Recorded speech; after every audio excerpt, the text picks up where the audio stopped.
Hello everyone. Today let us discuss some frequently asked questions about polycystic ovarian syndrome.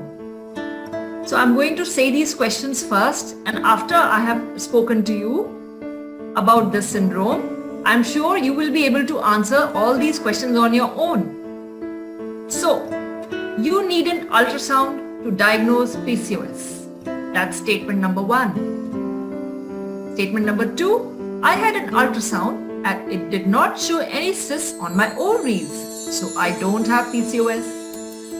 Statement number 3, if your menstrual cycle is irregular, you have polycystic ovarian syndrome. And statement number 4, if your menstrual cycle is regular, you do not have polycystic ovarian syndrome. So these are Foxing questions, and the Rotterdam criteria, which uses to diagnose PCOS, is doing the rounds since many years and creating a little bit of confusion in the mind of patients whether they have PCOS or they don't have PCOS. So in 2012, the National Institute of Health, NIH, has proposed a phenotypic classification, and that is phenotype A, B, C and D. Now I'm going to use 3 terms which I do not want you to get confused regarding. So I will simplify them for you. Hyperandrogenemia, that is male hormone excess, that is term 1. Second term, ovulatory dysfunction, that means you have irregular cycles and you may not be ovulating. So irregular menstrual cycles. And the third term, that is PCOM, or polycystic ovarian morphology on ultrasound, correct? So I'm going to use these 3 terms and tell you what are the different phenotypes. So phenotype A is a classic PCOS, that is a full-blown syndrome, which has all 3.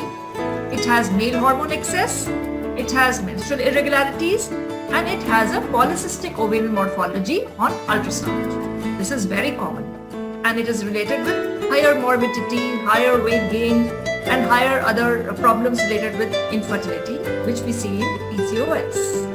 The phenotype B does not have a PCOM look on ultrasound.